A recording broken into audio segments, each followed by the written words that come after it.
Olá, sejam muito bem-vindos ao meu, ao seu, ao nosso Quintal Direito. E comigo hoje, para a despedida de 2024, nesse nosso último episódio do ano, Dr. Nilton Ribeiro, especialista em tribunal do júri. Seja muito bem-vindo, doutor. Muito obrigado, Massuqueto. É uma honra, um prazer muito grande. Peço desculpas ter vindo sem terno. Já estamos meio que no recesso no escritório e hoje fui trabalhar sem terno e estou aqui sem terno, então peço desculpas. Doutor, é uma satisfação tê-los em nosso quintal e não precisa pedir desculpa, porque o quintal é isso, né? É a gente tirar a vestimenta, a nossa farda diária e ter conversas leves, tranquilas. Muito obrigado, viu? Muito obrigado pelo convite. Quero deixar registrado aqui que estou honrado. Ainda mais um convite aí do meu amigo pessoal, o Massuqueto, um jovem e brilhante advogado que tem uma carreira muito promissora pela frente. Muito obrigado, doutor. Fico muito feliz vindo do senhor essas palavras. Como sempre, né? O senhor sempre me apoiou em todas essa vida da advocacia que se cruzamos nesses tribunais afora. Doutor, nós vamos conversar um pouco sobre a sua experiência no Tribunal do Júri, né? Que ela é vasta e enche os olhos de vários advogados. Vamos trazer um caso concreto primeiro. O doutor quer contar um pouquinho como foi a sua trajetória desde da universidade até hoje? Vamos contar o início de tudo, né, Massuqueto? O início de tudo foi trabalhando como advogado ativo. Né? Quando o advogado se forma, ele não tem cliente. Né? Não tem cliente, não tem experiência, né? Não tem técnica. E isso tudo a gente vai adquirindo com o passar do tempo. Porque eu costumo dizer que cada tribunal do júri, cada sessão de julgamento é um aprendizado novo, mesmo para os velhos advogados. Né? Então, cada júri você vê uma nuance que você não tinha visto em outra sessão.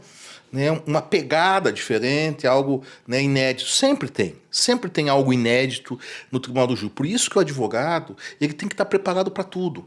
Preparado para improviso, preparado para novidades, ele tem que estar preparado. Ele tem que ter, Massuqueto, ele tem que ter presença de espírito para atuar bem num tribunal do júri. Além do preparo, o advogado tem que ter uma presença de espírito, estar sempre atento no plenário para argumentar, contra-argumentar e nunca deixar nada sobrando, porque os jurados eles pegam tudo.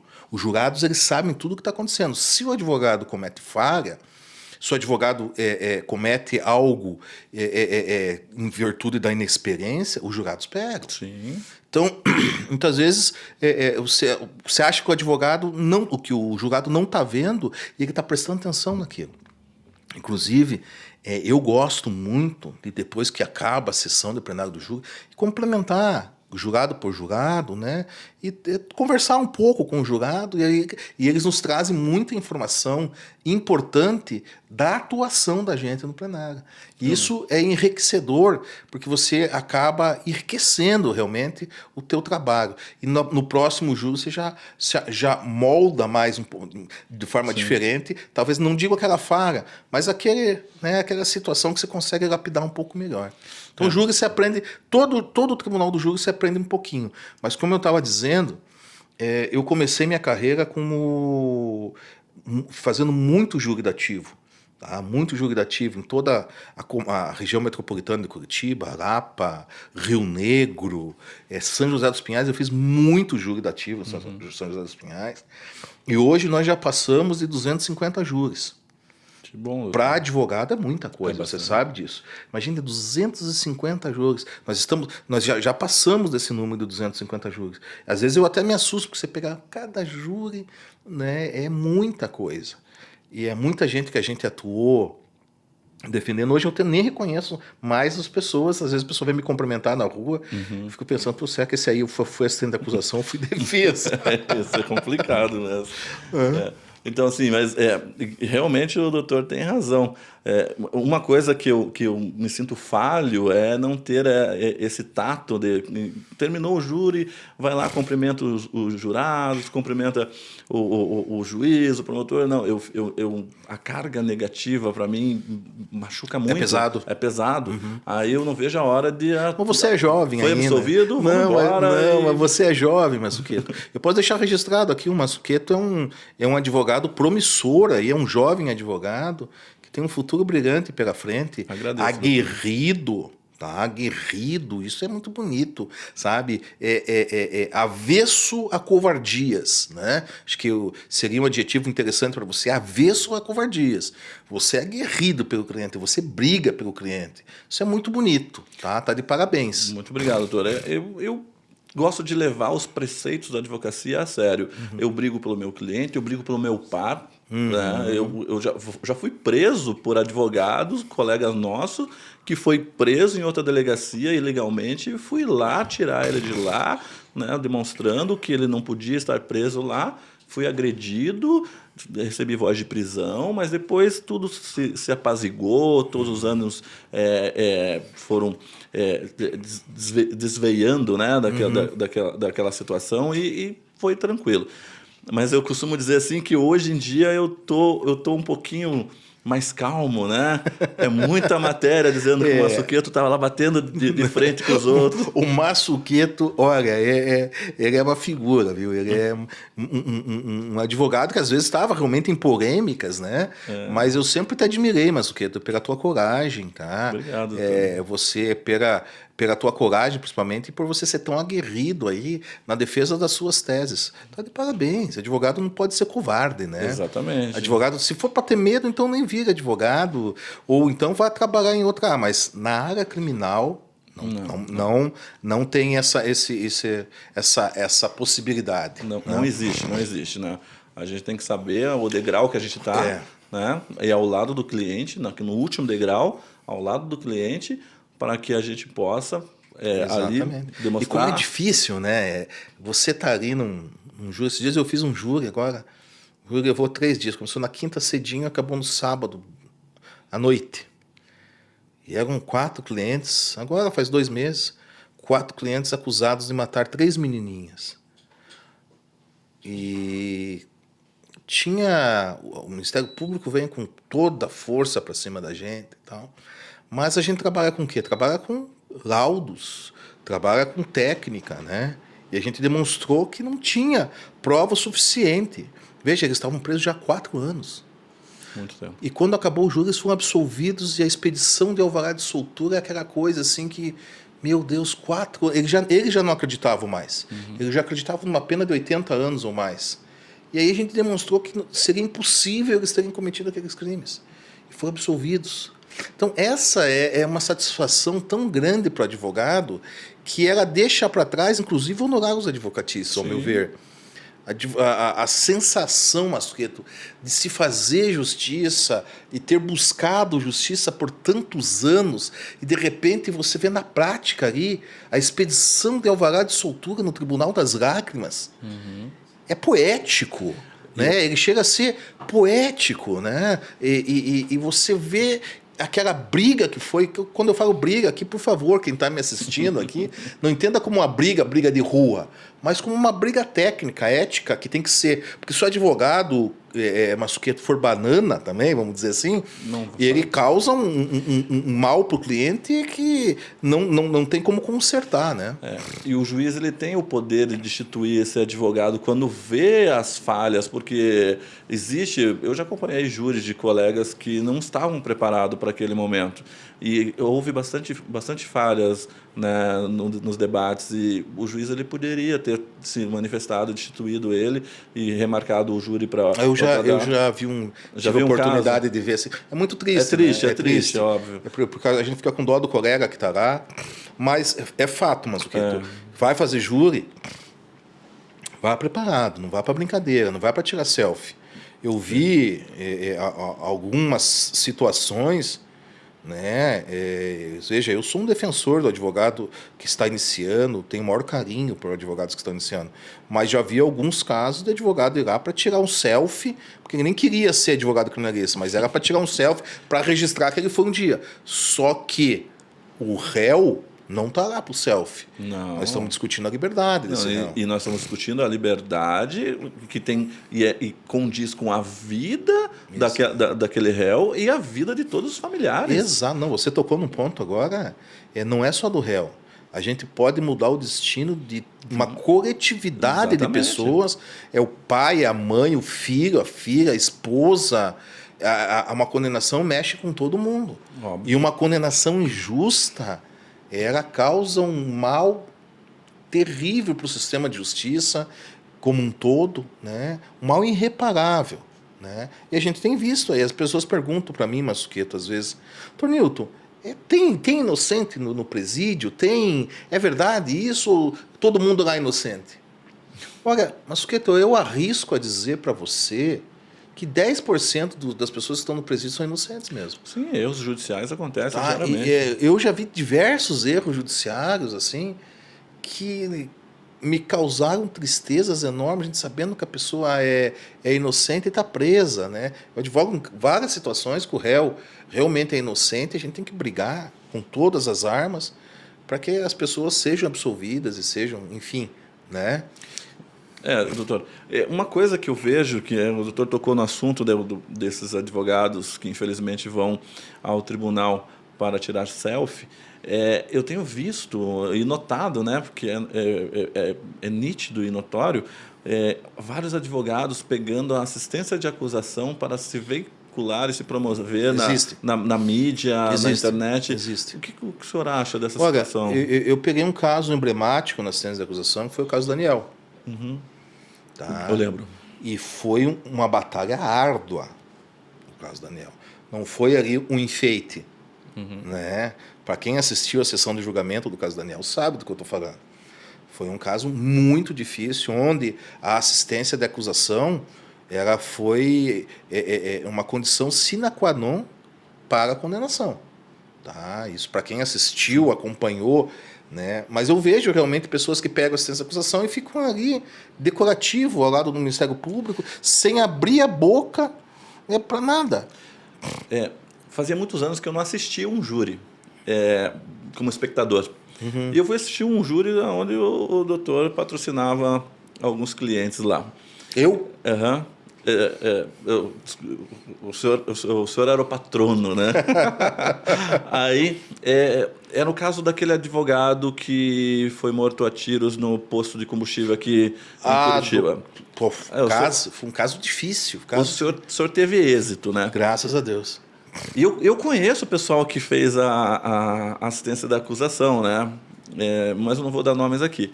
Mas eu nunca admitiria sentar ao lado do promotor e não se manifestar um júri inteiro. Eu acho assim, o assistente de acusação ele tem um trabalho muito importante, né? Ele faz a parte investigatória que o Ministério Público deixa de fazer. Ele corrobora, né? Corrobora com aquilo que o Ministério Público está trazendo ali para os debates. E ele tem, sim, que ter uma parcela nos debates. E todas as vezes que eu participei de assistência de acusação, inclusive no município de Piraquara, eu fiz todo o debate do promotor. O promotor não quis nem se manifestar, deixou que eu conduzisse todinho, né? Porque trouxemos, eu junto com o doutor Guilherme, na época, trouxemos ali material suficiente para a condenação. Então, mas assim, eu não consigo entender essa situação de estar lá sentado. Tem muitas possibilidades aí, né? Primeiro, deixar um abraço, não vou citar o nome, mas deixar um abraço para os causídicos, nossos colegas, nossos amigos. Né? Entendo aqui. Se vocês estiverem assistindo isso... Claro que estão. Aqui, Massuqueto, aqui é um negócio que todo mundo assiste, você está de parabéns. Não, são amigos queridos. Não, são amigos. São amigos queridos, mas aí tem uma possibilidade. Aí tem a possibilidade do seguinte, do promotor de justiça, tá? Ter colocado alguns obstáculos. para isso. Então pode ser essa situação. Não sei qual a situação que aconteceu ali, mas pode ser. Mas a gente tem que destacar, foram combativos, foram bastante combativos durante o processo também, foi. Né? Então, de parabéns, deixar um abraço para eles, que eu não vou citar nome, mas deixar um abraço para todos aqui, porque estão assistindo, porque o teu podcast está fazendo sucesso aí, tá? Bom, doutor, obrigado. O podcast do Massuqueto está fazendo sucesso. Então, deixar um abraço para os queridos amigos ali que fizeram esse júri. Naquela situação, eu fiquei... tem um colega meu, um grande advogado mineiro, que eu também não vou citar nome, mas é meu amigo, inclusive estava em Curitiba há uns 3 meses atrás, eu estava lá na palestra dele, e eu mandei a mensagem para ele da hora, eu falei, me subestabelece que eu vou, é impossível, eu vou ter que falar, porque por que eu fiquei sensibilizado com aquele júri? Aquele júri me tocou muito como advogado. Você era conhecido da vítima? Não conhecia, mas eu, como disse para o doutor, eu defendo os meus pares. Claro. E naquela condição, eu entendia, antes de assistir o júri, óbvio, não tinha acesso às provas, aí antes de assistir, eu entendia que ele foi morto na condição de advogado. Eu só fui ver isso no decorrer do júri. Mas no início do júri, eu estava muito assim, afoito, querendo... Não, por que a OAB não está aqui? Por que entendeu? Eu me coloquei... A OAB, ela começou no caso, mas aqui a gente... Uma coisa tem que deixar aqui para as pessoas que estão nos assistindo, tem bastante estudante de direito, nós temos uma responsabilidade, o Massuqueto tem uma responsabilidade aqui, e a gente tem muito cuidado com isso, porque tem muita gente nova aí assistindo o Massuqueto aqui, querendo dicas, né?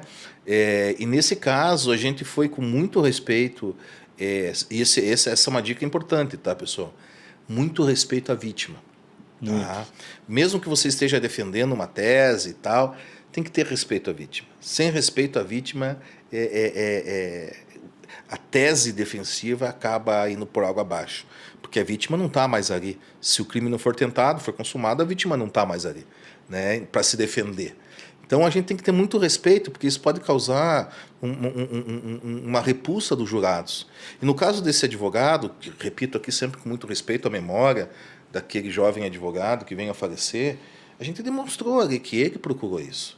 Né? E o reconhecimento do conselho de sentença que o meu cliente, o Wilson, agiu sob o domínio de violenta emoção, num caso daqueles, filmado, que foi uma vitória, sim. Massuqueto, que ninguém acreditava, eu sabe? não acreditei. Eu assisti os 2 dias, eu fiquei pasmo, né? Eu falei, olha, o doutor teve uma vitória grandiosa. Veja, com todo o respeito, absolver o Bruno foi uma vitória, mas o Bruno não tinha participação nenhuma, ou seja, o que seria o mandante, né?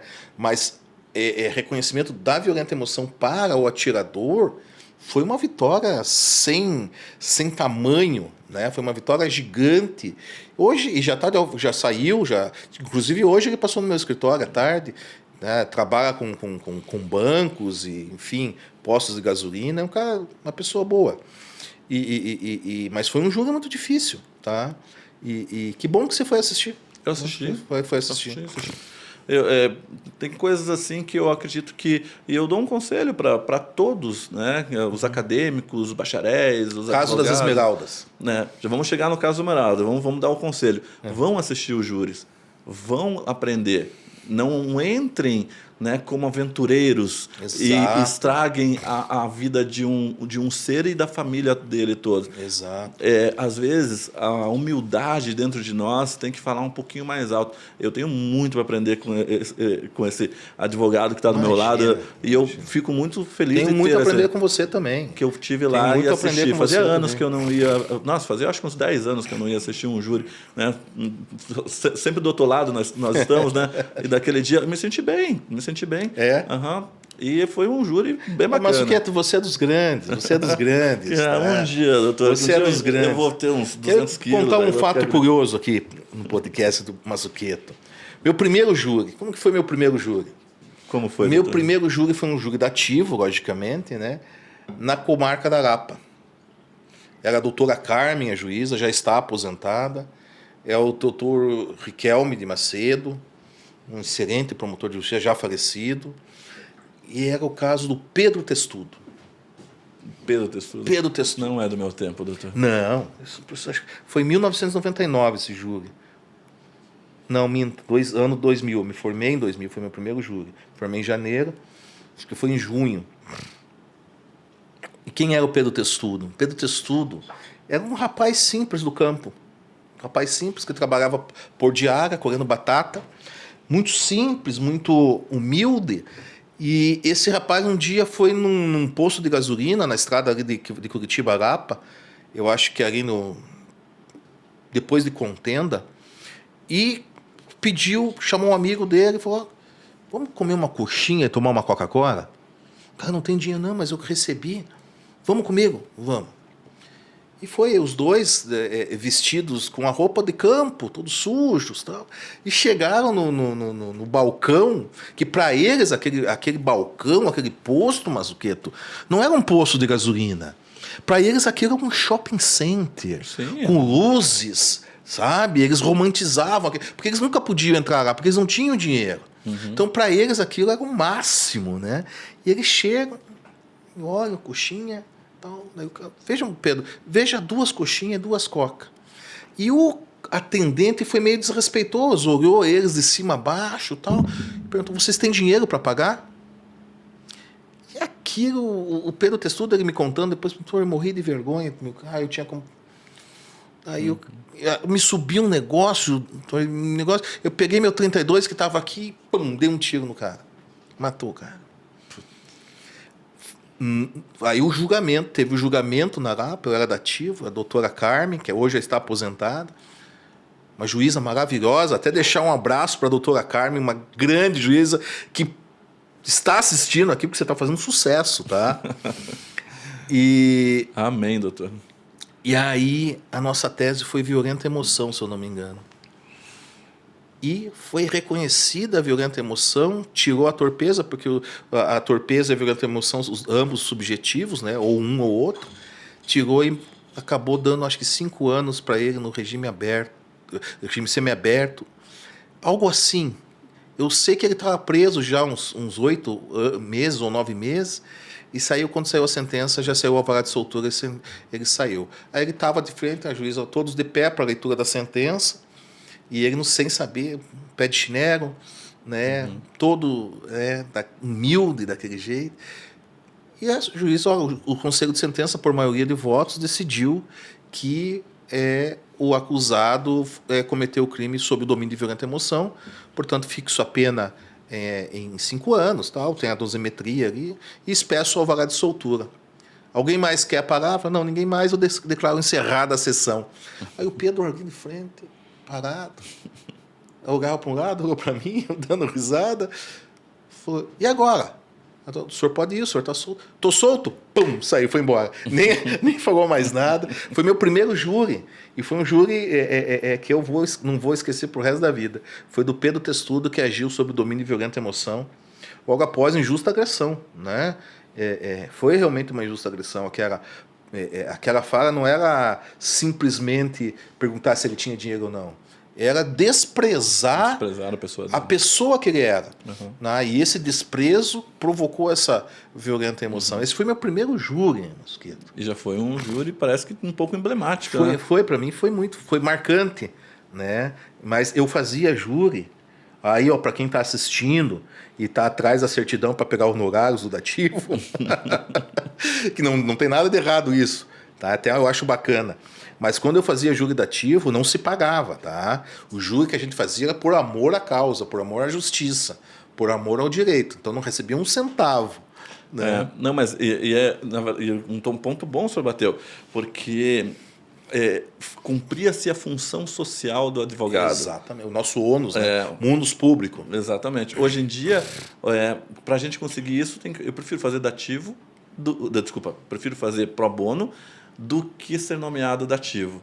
Existe uma guerra. Quando eu sou nomeado, eu peticiono milhões de vezes até o juiz entender que realmente para aquele caso eu não sou apto, né? Porque existe uma aversão, eu tenho uma mesmo, aversão. Mazzuchetto, olha que bacana. Eu tenho uma aversão e eu demonstro essa Mazzuchetto, você é um cara vocacionado, tá? Eu vejo aí vários advogados hoje começando e desistindo. Você é um cara vocacionado, tá? Você tem talento para o negócio. Vocacionado é a palavra correta. Tá? Então você faz isso porque é sua vocação. Por isso que você faz isso. E daí, para compensar o não aceite ao dativo, o nosso escritório tem um programa de pro bono. Nós também temos. Então, que bacana saber que vocês têm também. exatamente. Nós temos até 5 pro bonos por ano aí. Nós temos até uma rede de amparo às vítimas de abuso e violência também.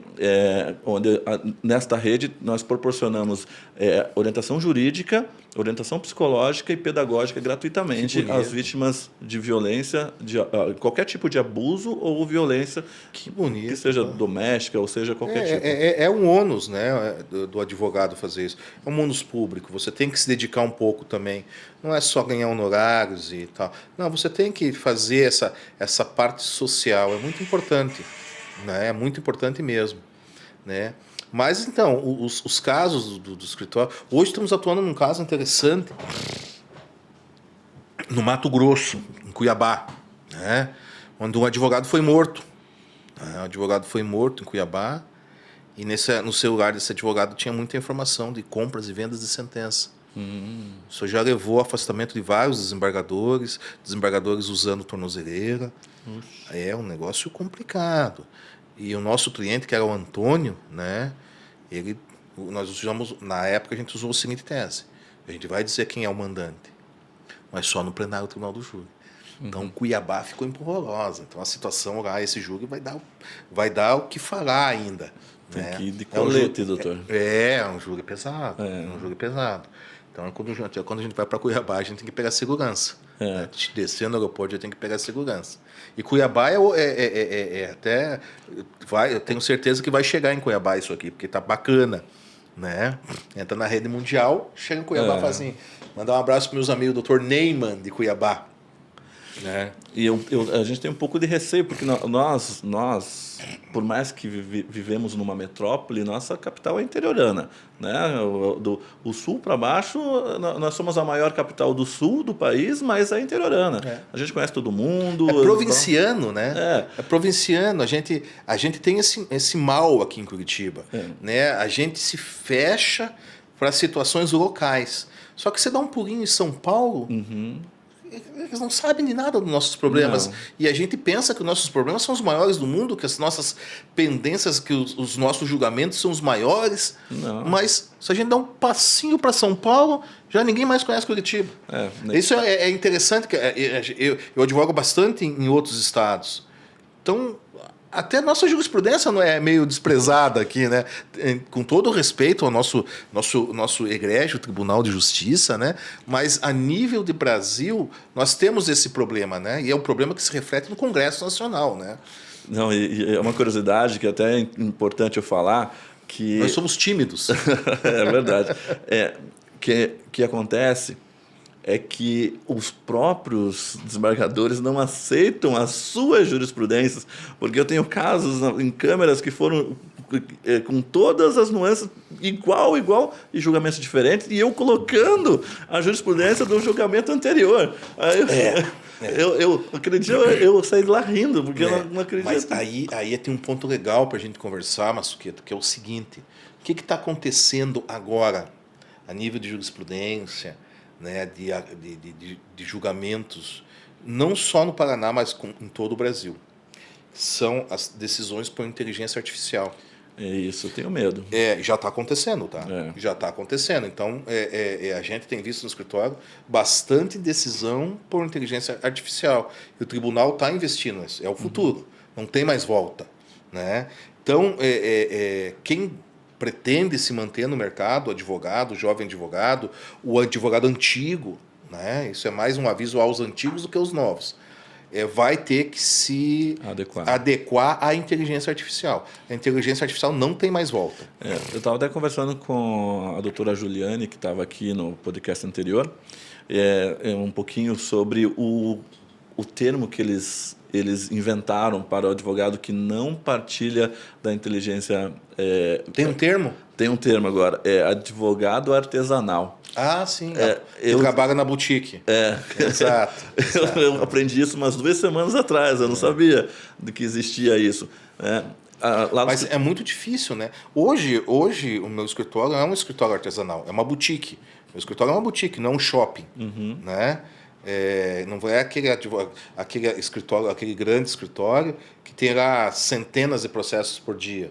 Nós trabalhamos de forma meticulosa, cada processo, cada processo uma tese, cada tese um estudo, né? Cada tese uma dedicação, né? A gente conhece o caso diretamente pelo nome do cliente.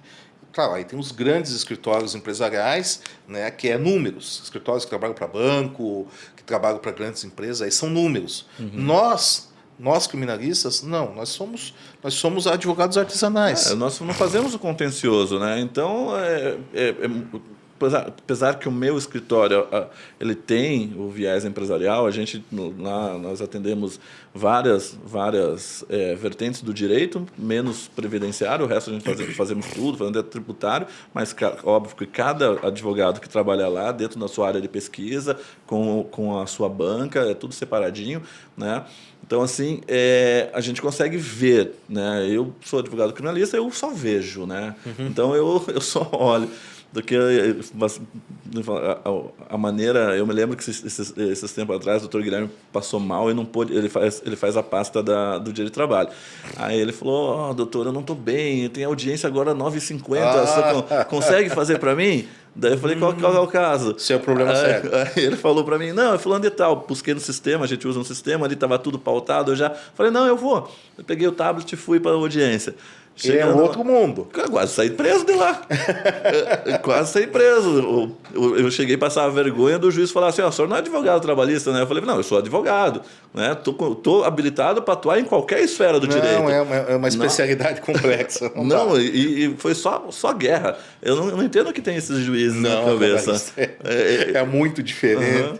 Eu uma vez, há muitos anos atrás, tinha um sócio trabalhista, e ele falou, Newton, você sustenta bem, você não pode sustentar para a gente isso aqui para... Nós tivemos uma ação benéfica ao escritório, 300 mil ação na época. Na época era bastante dinheiro, hoje também mas na época era uns 15 anos atrás, talvez. E vai sustentar, Newton. Eu falei, tá bom, me fez um resumo do caso para mim, o caso era só para pedir aumento dos danos morais, porque um caminhoneiro tinha perdido a família toda. Fui. Cheguei aqui no Tribunal do Trabalho, com a minha bequinha debaixo do braço. Aí anunciaram a pauta, eu subi na tribuna para sustentar. Aí o relator começou a dar o voto. Eu falei, excelência, é uma questão de ordem, eu vou sustentar. Aí o desembargador presidente disse, sim, doutor, o senhor vai sustentar. Qual é a questão de ordem? Eu falei, não, o relator está lendo o voto. Aí, para quem não... O voto, né, no criminal e no civil e tal, o voto é lido só após a sustentação, né, porque senão não tem sentido, né? Só que no trabalhista o relator lê o voto antes, então você só tem 2 votos que você pode pleitear. E ele leu o voto e acabou fulminando a ação. Sim. Então a minha sustentação deveria ser o quê? Resgatar aquela situação. Só que eu só tinha me preparado para a elevação dos danos morais. Resultado, cheguei no escritório, e daí, Nilton, foi bem? Porque nós vamos conversar depois, agora hoje eu não quero conversar com você. Que história é essa com o relator? Isso há 15 anos atrás, foi minha única experiência no direito do trabalho, não quero saber mais, não me chame que eu não estou junto. Meu negócio é tribunal do júri. É um rito até que eu vou dizer para você meio que desinteligente, vou usar essa palavra. Você fazer perguntas e o juiz depois refazer a pergunta, às vezes alterando... Senhores advogados trabalhistas que estão nos assistindo agora, eu admiro. Não deem risada, porque a gente não entende mesmo trabalhista. Nosso negócio é o tribunal das lágrimas, então, por favor, tá? Não tirem sarro. E por respeito a vocês, eu não vou entrar nesse quesito hoje, nessa revolta que eu tive de ter sido humilhado dentro do Tribunal do Trabalho, né? Mas são coisas para a vida, são aprendizados. Já sei que lá é o lugar de vocês e não o meu, né? É advogado trabalhista que cuida das demandas deles. Doutor, o senhor tem um caso bem notório do Morro, né? Morro do Boi. Morro do Boi. O ano de 2009. Meu Deus do céu. Naquela época, Masqueto, era uma época diferente, porque naquela época não existia o setor de prerrogativas da OAB, O advogado andava por si só, andava só. O advogado era um profissional muito solitário. Não tinha o que tem hoje, o que a gente tem de estrutura hoje. Hoje nós temos uma estrutura excelente de garantias e prerrogativas. Tá? Temos a Abracrim, a APACRIM, que eu já fui presidente, temos a Comissão de Prerrogativas da OAB, tanto estadual, da seccional, quanto a federal. Mas naquela época, nós não tínhamos nada. Era cada um por si. E eu enfrentei obstáculos imensos no caso do Morro do Boi. Um caso que teve uma repercussão nacional de passar no Fantástico 2 vezes. Deu alguns jornais nacionais aí. E um caso difícil. Hoje, qualquer desrespeito à prerrogativa, a OAB já está junto com você, a Abracrim, a APACRIM. Naquela época nós éramos solitários. Essa é a grande verdade. Então, foi um caso emblemático, um caso difícil, onde depois prenderam meu cliente com uma acusação pífia. E esse caso foi tomando um volume, era uma bola de neve, todo dia na TV, um caso que deixa o advogado muito cansado, como já disse, solitário, né? E era algo assim realmente muito massacrante para o advogado. E foi, para mim, foi muito pesado. Até que, de repente, descobriu-se o verdadeiro criminoso estava estuprando uma menina e foi salvo pela polícia militar com a arma do crime. Então é um caso que me marcou muito, foi em 2009, um caso que eu vou lembrar sempre, com erros e acertos meus, eu tenho humildade para dizer isso. E na advocacia, você não começa a advocacia acertando tudo, você erra muito, mas tem que ter humildade de reconhecer esse erro e resolver esse problema. Perfeito. Não deixar o erro lá. Então, vamos corrigir isso. Dentro do próprio processo, corrigir. O início da advocacia é cometer erros mesmo. Você não sabe, não nasce sabendo. Mas sempre bom perguntar, chamar colegas, né? Chamar colegas para... vamos trabalhar junto nesse caso? Vamos. Então, vamos discutir essa tese. Né? Inclusive hoje, Massuqueto, posso fazer uma propaganda aqui? Pode. Então vou usar o teu podcast, que é um podcast de sucesso, para fazer propaganda da Newton Ribeiro Escola de Júri, que é uma proposta sem pretensão de ser a melhor escola de júri, mas com a humilde pretensão de ser uma boa escola de júri, né? Hoje a gente sentiu a necessidade, muito advogado nos procura também, para conversar, pedir um auxílio, trocar uma ideia. Né? Então, por que a gente não pega esses 26 anos de experiência no Tribunal do Júri, graças ao bom Deus, com bastante sucesso em vários casos, né? Por que a gente não pega isso e não faz uma escola? Né? Qual que é o diferencial dessa escola, Massuqueto? O diferencial dessa escola, ela traz uma advocacia aguerrida, uma advocacia de princípios técnicos, tá? De princípios morais, de princípios éticos, uma advocacia que não quer briga, tá? Uma advocacia que quer trabalhar, Massuqueto, com a elegância que o direito nos permite. Porque o tribunal do júri é uma esgrima. Tá? Eu costumo dizer isso. O tribunal do júri é uma esgrima. Tá? E essa esgrima ela tem que ser exercida, praticada com elegância. Sem tirar o mérito do promotor de justiça, sem tirar o mérito do juiz, do magistrado, sem tirar o mérito de testemunhas, de informantes, né? Ou sem massacrar a vítima. Né? Então, a proposta do Newton Ribeiro Escola de Júri é desmistificar aquela necessidade de colocar o advogado como inimigo do promotor de justiça, aonde os dois vão se xingar, vão se degradar, vão abaixar o nível dos debates e quem é mais machão ganha. Fica complicado. Não, porque isso não permite, Massuqueto, que o advogado tenha uma vida saudável, uma vida fora plenário, porque isso é bom dizer para os jovens, porque isso vai impactar na vida particular desses jovens. Sim. Sabe? O estresse que isso causa, principalmente a um jovem advogado que vai querer entrar numa briga, tá, com uma instituição, né, é muito desgastante para o advogado. Veja, nunca podemos deixar de ser corajosos e aguerridos, mas as armas que você deve usar são as armas da retórica, armas da elegância, né? Armas do bom discurso, que não tiram de modo algum, tá, a combatividade da atuação. Zelar pelo um princípio ético profissional, né? Sim. Isso é importante. Antes de eu trazer esse próximo assunto, eu vou falar para todo mundo, procurem no Instagram, tá?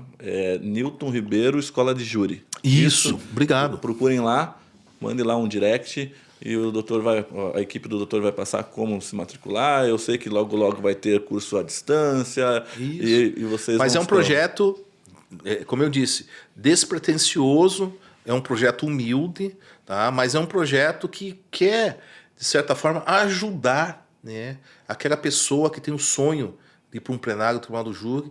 E o jovem vai ver que não há necessidade de briga, não há necessidade de luta no plenário. Assim, a necessidade de um bom preparo técnico, né? Porque muitas vezes, você, para vencer um júri, você não precisa absolver o teu cliente. Você pode, tecnicamente, conseguir o reconhecimento, como eu estava dizendo há pouco, o reconhecimento de uma violenta emoção. Ou então conseguir a retirada de uma qualificadora. Isso já é vitória para a defesa. Então, nunca necessariamente você absolvendo teu cliente só aí que você vence um tribunal do júri. Não. Às vezes você vence um tribunal do júri. Eu tenho um caso interessante que da Thaís, né? A Thaís é travesti, né? E ela acabou se envolvendo numa luta corporal, numa briga com um rapaz aqui na Iguaçu. Eu lembro desse caso. E acabou dando uma facada no pescoço. O cara morreu. Fato triste. Eu imagino a família desse jovem que faleceu. É realmente muito triste. Mas fato é que a Thaís, ela me comprovou que realmente ela me comprovou que ela agiu em legítima defesa. E foi um caso interessante também, um caso também emblemático. Mandar um abraço para o meu amigo Tito Barriquer, delegado da DHPP na época dos fatos. E o Tito estava louco para prender a Thaís. Doido para prender a Thaís. E o Tito, só que ele não tinha a qualificação dela, mas ele tinha as imagens dela andando ali na Iguaçu, depois que ela tinha matado o rapaz. Né? E o que eu fiz nesse caso, Massuqueto? Que mudando um pouquinho, me permite mudar um pouquinho para Tribunal do Júri e Mídia? Pode, chega aí. Eu sabia que o Dr. Tito, um abraço, meu amigo, Dr. Tito, mas profissionalmente ele é muito bom, ele ia pedir a prisão dela, como fez. Então, como que a gente ia fazer para evitar a prisão da Thaís? O que eu fiz? Falei, peraí, a situação está difícil. Não é? Ele já está no encalço, acho que tem uma solução. Levei a Thaís ao vivo num programa de televisão aqui em Curitiba, né? E ao vivo ela vem, confessa, fala, fui eu, agi em legítima defesa, ela conta toda a verdade, a verdade dela, né? Eu não posso impor a verdade dela como sendo a verdade de todo mundo. Cada um tem a sua verdade. Exatamente. Então, a verdade dela, ela falou, o cara não quis me pagar, a gente discutiu, ele queria me bater, queria me tirar do carro, e começou a me bater, eu tinha uma faquinha, apontei para ele e acabou pegando no pescoço. Bem, essa é a verdade dela, tá? Qual é a verdade realmente? Não sei se vai ser a dela, ou acusatória, enfim, ela vai enfrentar o Tribunal do Júri. Ao vivo, Tribuna da Massa, apresentamos ela conta a sua verdade e diz, ora, daqui estamos indo para a delegacia de homicídio da DHPP, que era aqui perto da rodoviária ainda, e vamos apresentar ela. Toda a imprensa foi ao vivo. O Dr. Tito ficou brabo, né? Um abraço ao Tito. Ela entrou, deu o depoimento e saiu pela porta da frente. Ela não estava em estado de flagrante mais. Sim. Aí, imediatamente, o Dr. Tito, já no outro dia, pediu a prisão temporária da Thaís. E pedindo a prisão temporária da Thaís, eu vi que, né, foi deferida a prisão. Eu vi que a gente precisava tomar uma estratégia mais agressiva, né? E o que eu fiz? Novamente me socorrendo da imprensa, né? Novamente me socorrendo da imprensa. Olha, imprensa, nós vamos apresentar a Thaís 13h no Tribunal do Júri. Foi a primeira vara do Tribunal do Júri que decretou a prisão dela. Nós vamos apresentar ela em respeito à autoridade da juíza que decretou a prisão temporária. Nós vamos apresentar a juíza. Dito e feito. Levamos ela, toda a imprensa acompanhando, fomos até o Tribunal do Júri. Aí o Dr. Tito pega o carro dele, a viatura, e vai correndo também ao Tribunal do Júri. Chegando lá, conversei com o Dr. Tito, falei, Dr. Tito, eu apresentei ela aqui, porque a prisão temporária foi decretada pela juíza. Então vou apresentar para a doutora juíza aqui, a Thaís. Tá. Fizemos um acordo para ela não ir algemada nem no camburão. Ela foi sentada no banco de trás, sem algema, sem nada. Foi levada, deu o depoimento e foi encaminhada para o presídio lá em Rio Branco do Sul. O que eu fiz? Fui peticionar. Peticionei, falei, meritíssima senhora juíza, né, em respeito à sua autoridade, né, apresentamos a Thaís aqui na vara do Tribunal do Júri, que é onde foi decretada a prisão. Em respeito à autoridade da juíza. Isso é verdade. Né? Aí não teve outra alternativa senão a juíza despachar, no sentido de que, decretada a prisão temporária, a ré, não era ré ainda, era acusada, se apresentou diretamente na vara, de forma que não restam mais motivos, era temporária, já foi ouvida pela autoridade policial, não há mais o porquê da existência desse decreto de prisão temporária. E expediu alvará de soltura. E a Thaís foi solta. Aqui eu só estou destacando, Massuqueto, um modo de atuação, tá, moderna, tá, utilizando meios de comunicação. Tá? Muita gente pode dizer, não, mas não pode, o advogado não pode. Eu discordo, né? Porque foi o meio, primeiro, dela se apresentar sem ser presa e depois de ser solta numa temporária. Eu concordo com É um caso que vai a júri ainda, tá? Quem nunca usurpou dessa técnica, né, doutor? A gente utiliza os meios de comunicações ao favor dos nossos clientes sempre. Mas muito me assusta. Por quê? Porque a OAB de São Paulo, semana passada, ela... não sei se o senhor acompanhou, teve uma normativa lá que advogado que reitera, dando entrevista reiteradamente, vai ser passivo de sanção no TED. Com todo respeito à seccional de São Paulo, né, com todo respeito, né, com o máximo respeito, mas estão equivocados. Né? A realidade hoje da advocacia, ela não é mais aquela realidade que os escritórios de advocacia tinham que ser fechados, o máximo que você podia dar era um cartãozinho. Né? Nem tem como, né? As redes sociais estão aí. Equivocado com a realidade moderna. Né? Eles têm que se adaptar, não o advogado. Sim. Né? Eles têm que se adaptar à nova realidade. Segundo o que traz o nosso estatuto e alguns doutrinadores, esse tipo de, vamos dizer assim, cuidado, né, para não dizer outra palavra. Você tem que ter muito cuidado. Esse tipo de cuidado que a OAB tem de não deixar ou proibir é para proteger aqueles advogados que não têm condições de estar naquele lugar. Né? Aqui em Curitiba nós somos, acho que uns 20 que estão na televisão.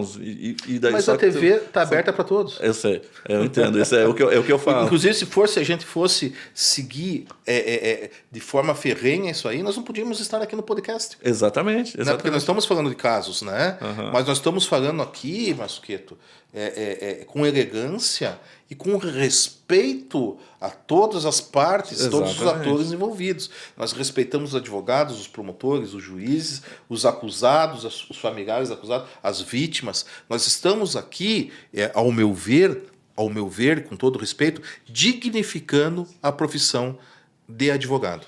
Então, doutor, assim, perfeito o que o senhor falou. Eu sou totalmente favorável à liberação integral. Mas né? eu sei que tem alguns, eu reconheço aí, de outro modo, eu reconheço que tem alguns que abusam. O senhor sabe, né? Eu até imagino tem alguns que eu estou falando. Tem alguns que abusam, enfim. Então, assim, mas a prática é salutar. Pena que alguns abusam de forma a depreciar a nossa tão bela profissão. Exatamente. Então, assim, superado esse comentário, eu quero retornar um pouquinho antes, lá atrás, quando nós estávamos falando da ética profissional dentro do Tribunal do Júri, e trazer para o senhor qual que é o seu sentimento hoje dessa, vou dizer assim, esse rebaixamento na qualidade dos debates do Ministério Público. Porque eu tenho visto algumas coisas que eu acho que não pode existir, como a promotora falando pro advogado que ele é miliciano, que ele... Isso não pode. Então, assim, coisas horríveis. Então, assim, mas aí que está a necessidade do advogado saber se impor, né, de forma... Não precisa brigar, mas saber se impor pela sua técnica, pelo seu estudo, né? Hoje nós temos promotores de justiça maravilhosos em Curitiba. Em Curitiba, sim. Tá? Você pega o Dr. Bauser, Dr. Marcelo Bauser, um gigante, né? Gosto muito do Bauser. Agora saiu do Tribunal do Júri também o Dr. João Milton, que era um gigante também. Saiu do Tribunal do Júri, uma pena, uma perda para o tribunal. Mas temos o Dr. Lucas, né? Promotores gigantes que estão lá no Tribunal do Júri. Né? Mas claro que daí você sai pelo Paraná e às vezes você encontra talvez algum promotor que não esteja muito afeiçoado ao Tribunal do Júri, a necessidade de respeito pelas partes. Aí acontece isso. Eu nunca tive problema no Paraná. Nem em Santa Catarina, que são as áreas onde que o meu escritório é atuante. Paraná, Santa Catarina e São Paulo. Eu nunca tive problema. São Paulo eu tive vários. É mesmo? São Paulo, aquela Barra Funda, meu Deus do céu. Já tive vários. Agora... para cá, para baixo, eu nunca tive com promotor, né? Com juiz, sim. Com juiz, o Ministério Público tem do uma Paraná é muito... muito evoluído. É muito evoluído. Né? Você pega tanto procuradores de justiça como promotores. Nós temos aqui no Paraná, nós somos privilegiados, tá? Tanto por promotores quanto por juízes maravilhosos, desembargadores realmente que nos ouvem, que nos escutam. Tá? Você pega a primeira Câmara Criminal, né? Monstros, né? Sagrados como o Dr. Telmo Xerém, como o Dr. Miguel Kifuri, né? Pessoas que nos ouvem, como o Dr. Xisso, né? Eu costumo dizer, na primeira Câmara a gente é recebido, não só na primeira, como na segunda, na terceira, na quarta, na quinta Câmara Criminal. Eu vejo que o advogado é recebido com muito carinho. Isso é importante, isso dignifica a nossa profissão, nos traz um alento. Eu vejo que tem perdido um pouco esse tato. Eu gosto de estar lá, né? Eu não me importo de sentar no sofazinho ali, ou até vezes ficar de pé, porque mexeram ali na entrada, às vezes eu fico ali de pé na sala, na antessala. E quanto isso é importante, né, Massuqueto? Isso é importantíssimo. O Massuqueto ele deu uma dica bacana para os jovens advogados e assistir júri. E eu vou complementar aqui o Massuqueto. Não só júri. Pega a quinta-feira e vai no Tribunal de Justiça, vai assistir às sessões de julgamento. Você pega a jurisprudência ali na formação embrionária, você pega a jurisprudência se formando ali. Né? E isso é uma dica valiosíssima para quem está começando, para o jovem advogado.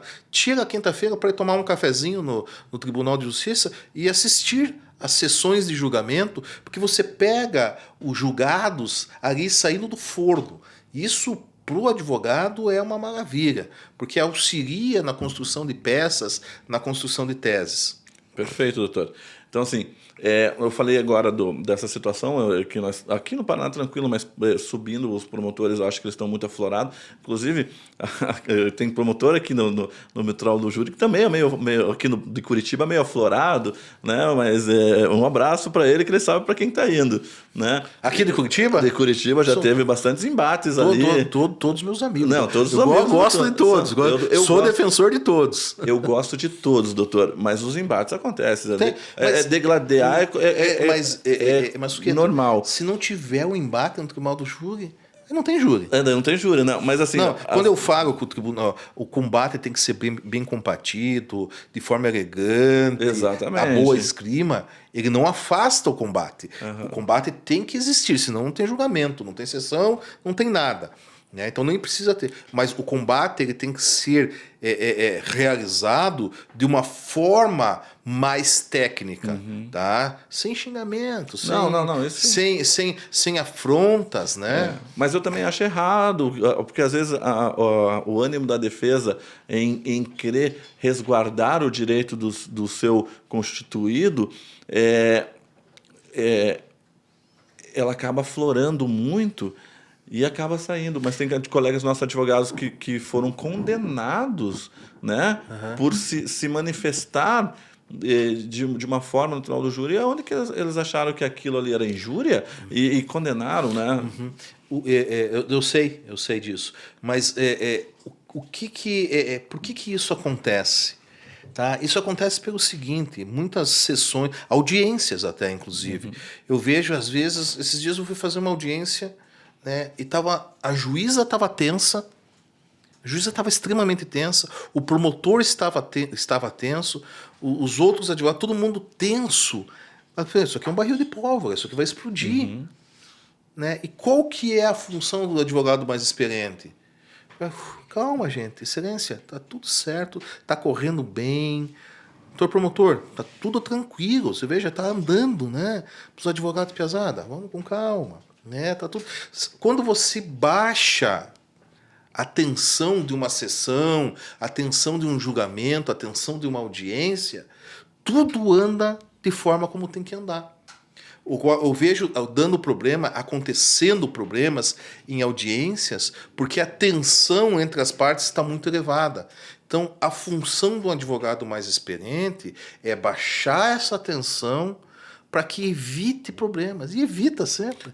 Chega numa sessão, não chega para briga, por embate. Chega de forma conciliadora e tudo se resolve. Tudo se resolve. O tempo mostra para nós isso, né? Mas quando a gente é jovem, a gente bate de frente com tudo. Eu vi um videozinho da rede social, eu tenho que falar rede social vizinha, porque, né? Mas é da rede social. E nesse vídeo eu trouxe uma juíza e um medo que eu tenho disso. Eu vou dizer que o advogado ele se saiu muito bem ali, porque eu tenho medo disso. O que acontece? A juíza acabou se manifestando em cima da fala do advogado. E o advogado falou que já tinha conhecimento daquela norma. Já tem conhecimento dessa norma, doutora. Entendeu? Se tem conhecimento, não precisa falar. Né? Então, e ela achou uma situação desconfortável ele falar aquilo, e ela colocou que ele desrespeitou ela na condição de mulher. Né? E daí ele falou, não, olha, a senhora está trazendo para mim uma coisa que não aconteceu, que você está falando que sou misógino de alguma forma assim, né? Não aconteceu isso. E isso me dá medo, porque eu já passei por isso na Delegacia das Mulheres, a Delegacia de Mulheres aqui de Curitiba. Mas você era muito jovem. Não, eu era jovem, mas eu passei isso numa situação assim, eu vou trazer o contexto para entender. Nós estávamos numa delegacia onde eu precisava conversar com a delegada, né? E a prerrogativa do advogado conversar com a delegada, porque eu já estava com a minha assistida ali há 4 horas com o olho sangrando, e eu precisava... Grave, né? Caso grave. Não, caso grave. Aí, ou ela ia... que ela, então, destinasse essa minha assistida para o hospital, ou ela fizesse a oitiva dela para a gente poder ir. Tomasse uma atitude, né? Ela não queria receber. Aí eu tive que ligar para a OAB, né? E tomar. Ela voltou. Aí ela veio recebeu. Ela falou: "Ah, doutor, o senhor não respeita uma decisão?" Eu falei: "Como assim, doutora? Né? O senhor não respeita." Porque eu falei que não ia atender, eu não ia atender. Não precisa que a OAB me ligue aqui para mandar eu atender. Daí eu falei: "Não, doutora, olha, a senhora não tem conhecimento. Se a senhora deixar de me atender, a senhora está incorrendo em crime. Né? Então a senhora está correndo em crime de abuso de autoridade, tem sanção de 2 anos. Então, a senhora... Você ajudou ela sem ela saber. Aí não, mas foi horrível, por quê? Porque daí a minha maneira de falar pode ser que não estivesse adequada ao momento dela, né? Eu sou sempre muito educado, Sim, mas eu falo eu de sou uma forma, testemunha disso. eu sou de uma forma um pouco incisiva, mas educado. Sim. E ela veio falar para mim: "Ah, o senhor está falando assim porque eu sou mulher?" Aí eu disse para a senhora: "Doutora, a senhora não é mulher." Nossa, deu uma confusão na delegacia. Veio um monte de gente ali, um monte de policial. Mas eu só quis dizer para ela que o CPP não traz autoridade policial com gênero. Ali, naquele caso, ela não era mulher, ela era autoridade policial. Exato. E ela deveria agir como? Provavelmente uma delegada talvez mais nova, né? Não. Mas sabe por que aconteceu isso, Massuqueto? Pela insegurança dela. Provavelmente, né? Tá? Se você pega delegados seguros, sabendo a forma como agir, isso não acontece. Mas essa insegurança, a gente tem que redobrar o cuidado com essa insegurança de certas autoridades, porque isso pode ter um deslinde muito... hoje nós trabalhamos umas razões de operação no escritório, numa comarca aqui do interior, que tudo se deu pelo despreparo da delegada de polícia, sabe? Achando que estava sendo afrontada, então, e prejudicou a situação do acusado, uma situação de Maria da Penha, né? Onde ela não estava sendo afrontada. Né? Ela estava sendo requerido detalhes do caso para ela. A pessoa queria entender o porquê que tinha sido presa. Tal. E ela se sentiu afrontada e acabou indiciando a pessoa por coação no curso do processo também. Então, na verdade, não é um despreparo do outro lado, é um despreparo do próprio profissional, da própria autoridade policial, que se vê numa situação de confronto, quando na verdade aquela situação de confronto não existe. Não existe. Se ela for preparada, ela vai saber conciliar. Falou: "Não, doutor, já atendo. O senhor aguarda um minutinho." Exatamente. Doutor, eu estou terminando um flagrante. Doutor, eu estou terminando uma situação. Se o senhor aguardar um minutinho, já tomamos um café, já atendo. Você vai sair dali amigo dela. Eu não precisava ter ligado para a prerrogativa, porque se ela chegasse, ou mandasse qualquer pessoa perguntar o que o doutor quer, né? Eu ia falar: "Olha, eu tô com uma cliente aqui com o olho sangrando." Exato. Ou vocês mandam para o hospital. Pois não, doutor, faz posso ajudar? Doutor, não posso fazer agora. Vamos, a escrivã já vai ouvindo. Vamos mandar para o hospital, depois E eu amanhã... tenho dó das mulheres que precisam utilizar daquela Casa da Mulher Brasileira. Porque, olha, existe um amparo? Existe. É bonito ver Eu confesso que eu não tenho um conhecimento mais aprofundado de como as coisas andam por lá, sabe, Massuqueto? Que é a minha área mais tribunal do júri, então, né, ali a questão da Casa da Mulher, realmente, eu não... eu desconheço um pouco, mas é uma surpresa para mim. Não, esse caso não é um caso recente, tá? Já tem uns 2, 3 anos aí. Mas se mudou... Eu retiro o que eu estou falando aqui, mas que precisava... Mas você já viu isso? Não, eu vi, presenciei, e daí aí o meu medo. Porque se começarem a usar a misoginia e do jeito que está essa relação entre homem e mulher, você veja, ela incitou que vários policiais viessem... Olha, eu sei do que você está falando. Se eu perdesse a cabeça, eu tinha sido espancado. Sim, entendeu? Teria sido preso. Não, e responderia um processo. Exatamente. Por isso tem que ter muito... Olha... Se eu não tenho ali o jogo de cintura... Existem homens que erram, existem mulheres que erram. Exatamente. Tá? Todos somos humanos. Né? Invocar gênero para a proteção numa situação que não exige a diferenciação de gênero, me parece algo até covarde. Não, exatamente. Tá? Então, por isso, o advogado, principalmente o advogado, tem que tomar muito cuidado com essas situações, com maus profissionais que invocam, tá, a questão de gênero para se defender de outra situação. Tá? Então, tem que ter muito cuidado tá? Para que isso não gere um problema gigantesco depois para o próprio profissional de direito. E eu espero que no decorrer dos meus anos eu consiga ter o bom senso que o senhor sempre traz no seu trabalho, porque como o senhor fala, eu sou muito aguerrido na defesa dos meus clientes, ainda estou nessa condição.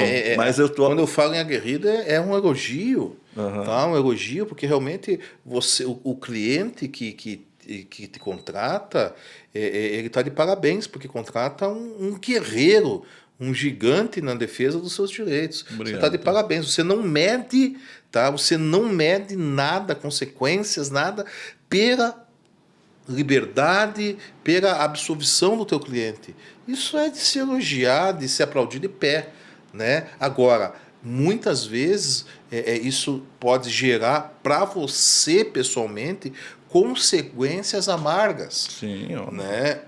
Mas que para o cliente é formidável ter um advogado que supera qualquer expectativa, que guerreia, que vai a fundo, que enfrenta.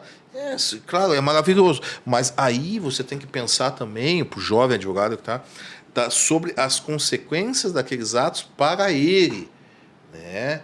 Então, a gente tem que ser muito ponderado, contido em certas situações, que isso pode depois trazer... O cliente já nem está mais com você, o cliente nem lembra de você, você está respondendo aquela situação e o cliente não quer nem te ver. Exatamente. Então, o advogado tem que ter muita consciência sobre, vamos dizer assim, limites para que ele não se abrace a essa causa do cliente, de modo que mais tarde o cliente deixe ele e ele continue respondendo aquilo. Vou dar um recado para o pessoal. Você, advogado, acadêmico e bacharel de direito, quer ter honorários satisfatórios na sua profissão? Eu, junto do Quintal de Direito, estamos lançando uma série de livros sobre a prática da advocacia. E o primeiro volume já está disponível, A Prática da Advocacia no Inquérito Policial. Nesse livro, você acompanha desde o atendimento ao cliente até o fim do inquérito policial. E para você, advogado iniciante e estudante de direito, nós trazemos um capítulo super especial, a precificação dos honorários advocacícios no inquérito policial.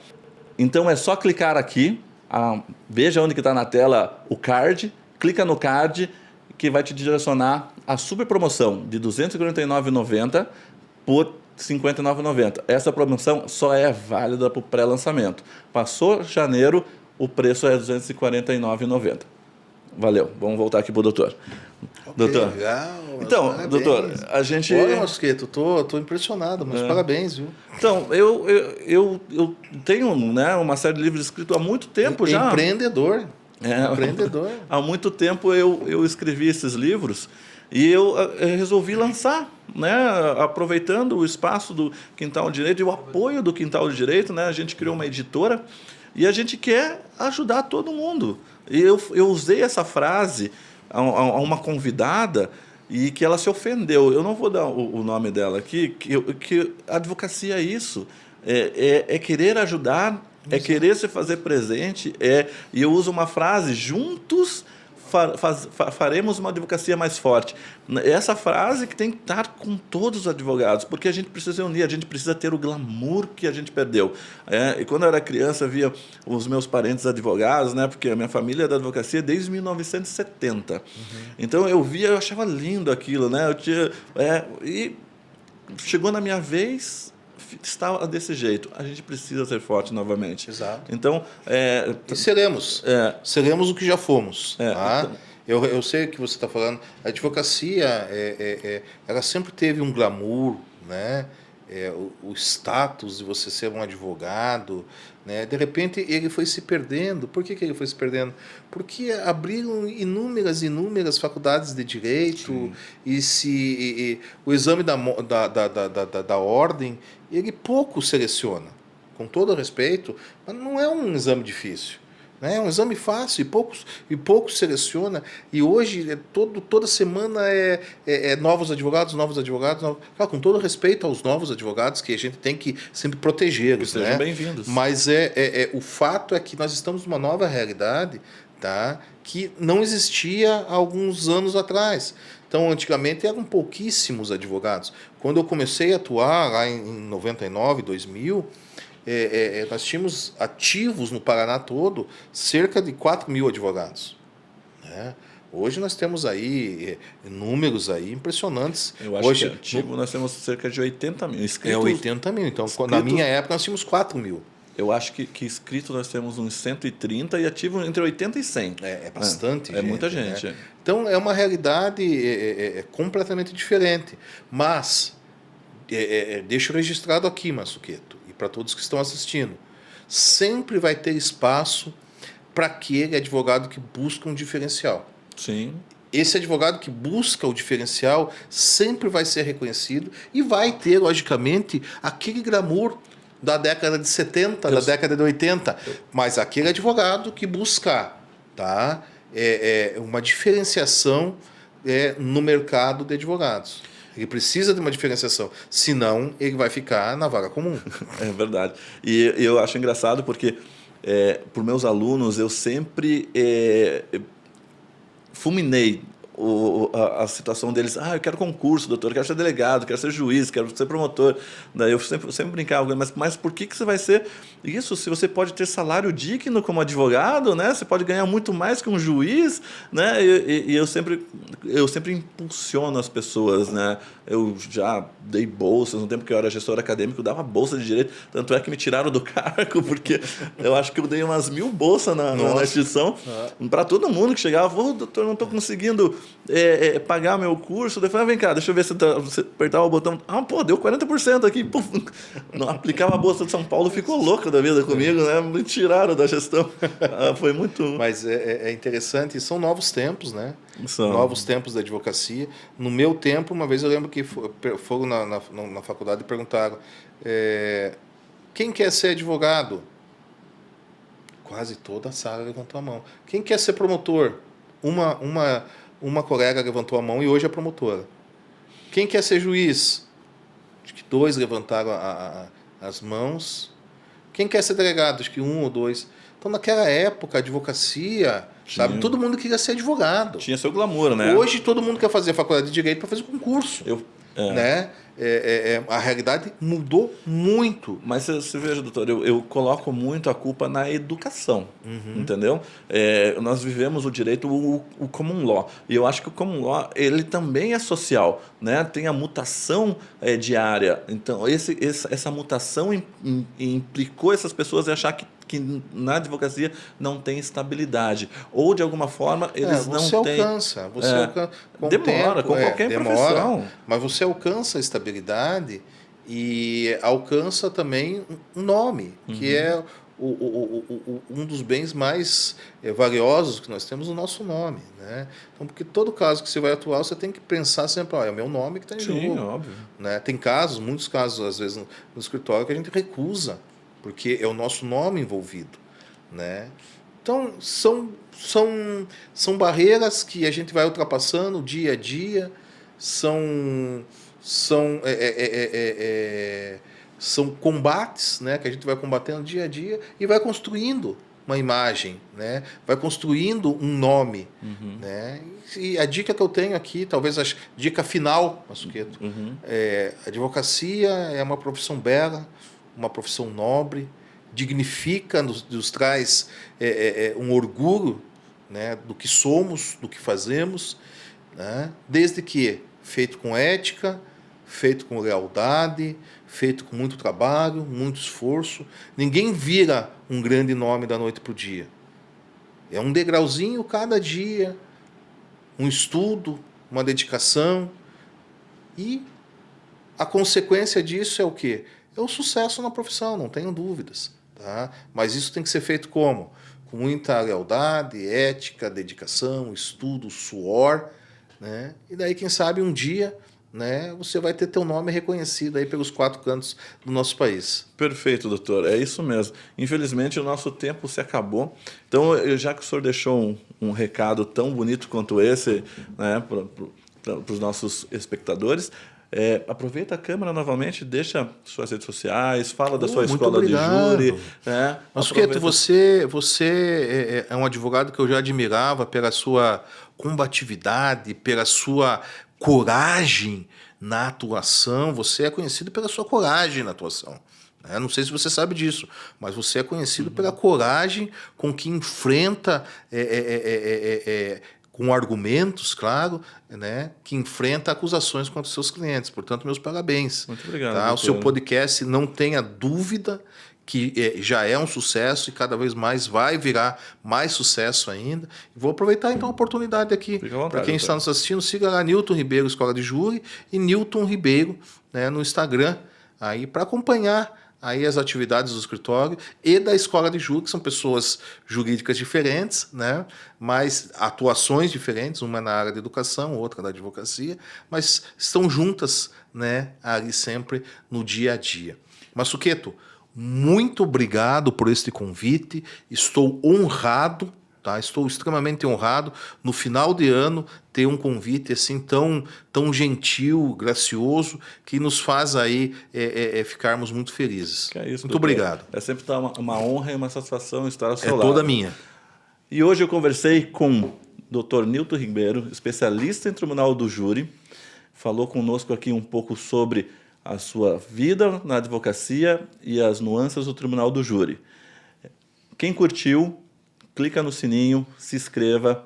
Quem não curtiu, compartilha, porque ver coisa ruim sozinha não é legal. E eu te aguardo no próximo Quintal do Direito. Até breve.